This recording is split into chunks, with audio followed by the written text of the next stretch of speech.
Okay then, so now we're at the point where we want to start working with a bit of data, notes in our case. Now we could just work with local state in our components, but that means that every time we refresh the page, it's going to reset our data to that initial state from our component. So instead, what we'll be doing is working with a JSON file to store our data and using JSON server to interact with it.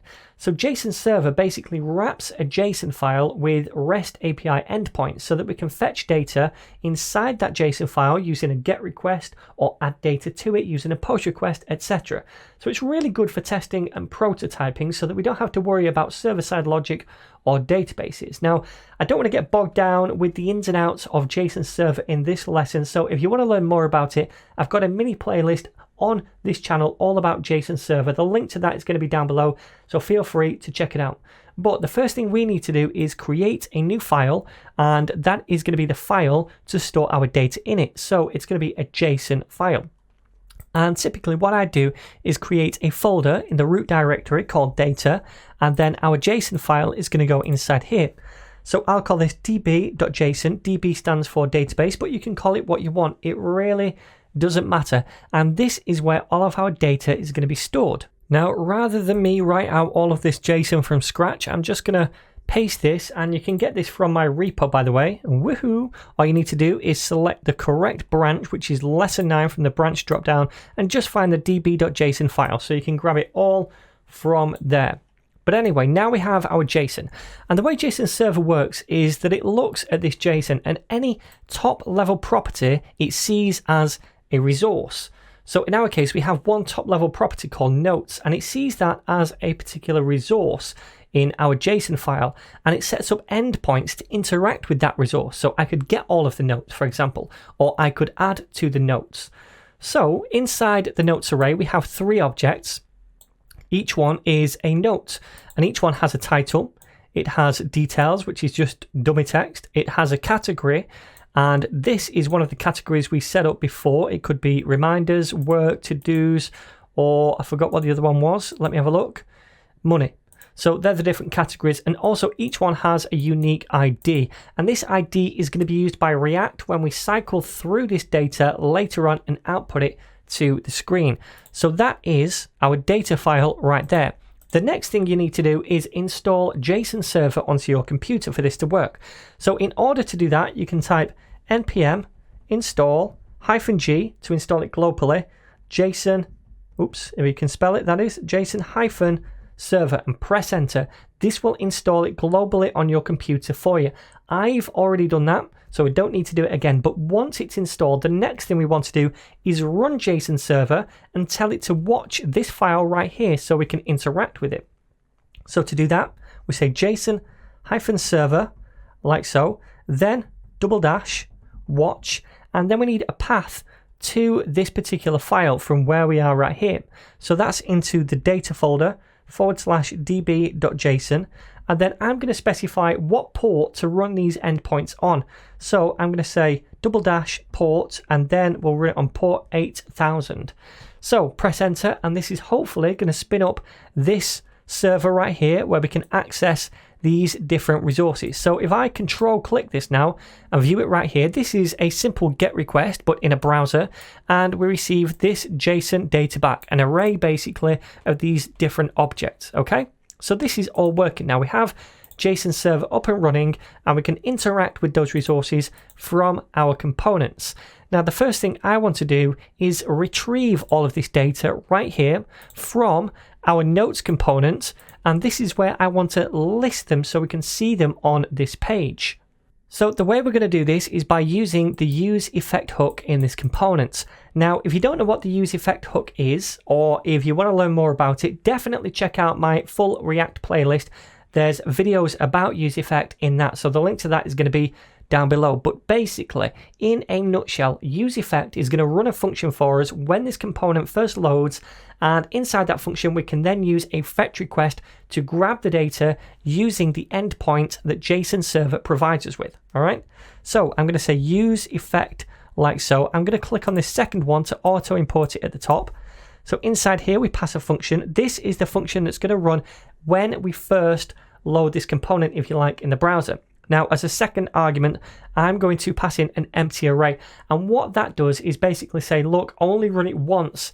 Don't run it again every time the component renders, because I only want to get this data once. Okay, so inside here, I'm going to use the fetch API, and the endpoint we want is this thing right here. So let me copy that dude and close this off. And I want to paste it in right here. So this is the endpoint to grab those notes. Now this is asynchronous, this request. It takes some time to do, and it returns to us a promise. So in that case, we can tack on a then method, which fires a function when it's done. And this function gets access to this response object. This is what comes back from this fetch. Now this response object doesn't contain the data directly, and what we need to do is parse it into some kind of form that we can work with. And to do that, we say response.json. That is a function. And what that does is take the JSON and passes it into a JavaScript object, or a JavaScript array in our case, because it's an array of objects that we're getting back. Now this is asynchronous in itself, and we return it right here. So therefore we can tack on another then method, which is going to fire a function when this is complete. And this time inside this function we get access to the actual data that this gives us. And that data in our case is going to be an array of objects. These objects right here. Okay, so with this data, what do we want to do? Well, we want to store that data in some kind of state. So I'm going to say const notes and then set notes and set that equal to use state. I'm going to click on this to import it right here. The initial value is going to be an empty array, but once we have this data right here, we're going to update that by saying set notes and passing in the data, and that data is just the array of objects that we need. Okay, so now we have that data, we want to output it to the browser.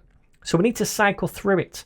Now the way we do that in React is by using the map method. So curly braces, because we're using dynamic code, then we'll take the notes and we're going to map through those. So this fires a function for each item inside our notes, and for each item we get access to that individual note, and all we want to do is return some template. So inside parentheses for the template, and then I'm just going to output a paragraph tag for each one. Now each one needs a key. This is a React thing, and it needs to be unique for that particular note. So we can grab the ID property from that note. So let me say note.id to do this. And then inside the paragraph tag, I'm going to output the note.title. Remember, all of these are properties on these objects, the title. So I could output the details as well if I want, or the category, the ID. Cool. Whew. So hopefully this all works. If I save this and come over to the browser and go to just / the home page, now we can see all of these notes. We just get the title for each one. So now we're fetching the data using this endpoint provided to us by JSON server. We're getting that data back and updating the local state with that data. Then we're cycling through that data and we're outputting a paragraph tag for each one and just displaying the title for each one as well. Later on, we're going to display more details for each one. But for now, I just wanted to get up and running with JSON server and grabbing the data. Cool.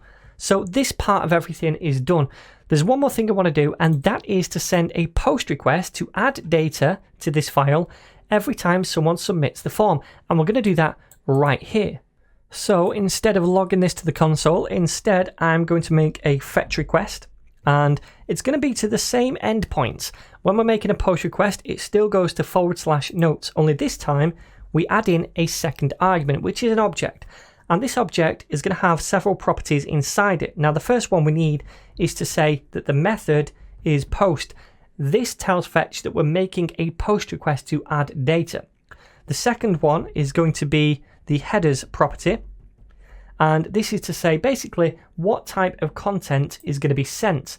Now the content type in our case is going to be JSON. So I'm just going to paste this in. It's an object. The property is content-type.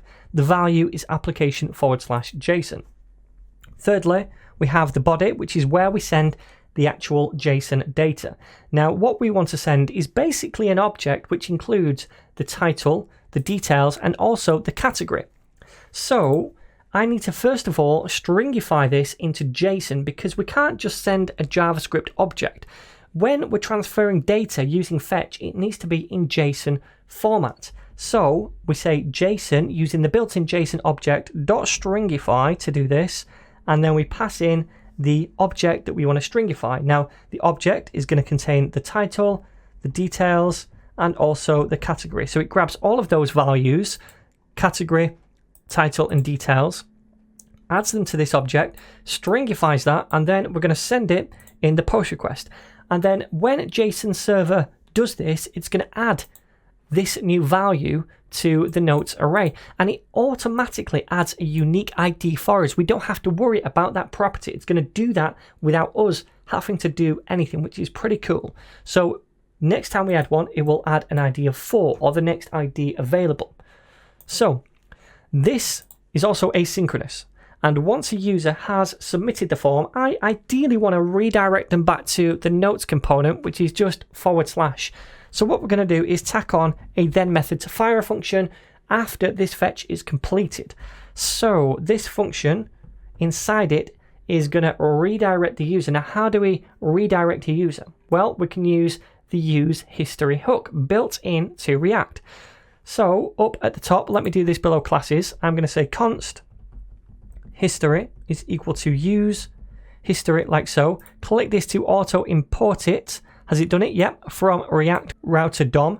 And then down here, we need to invoke that. So we can just say now we want to take that history object and make sure you spell this correctly. History dot push, which is a method to push on a new route. And it's just going to be to /. So that redirects them to the home page. All right, so let's give this a whirl. I'm going to go to /create, and I'm going to add in a new note. So I'll say Mario's birthday present and load of details. We'll just do a lot of rubbish like this. This is going to be a reminder, and then I'm going to submit this. So now we go back to the home page and we can see that new data right here, because remember, when this notes component first comes onto the page, this function fires right here to fetch that data. And since we just added that data, it's going to include the new one we just added. Awesome. So I know that was all a bit long-winded, but now we have JSON server up and running. We don't have to keep revisiting it. We have the data we need, and we can just now concentrate on Material UI again. Now, the next thing I want to show you in the next video is how to display these things in a grid. So we're going to have a look at the grid system in Material UI.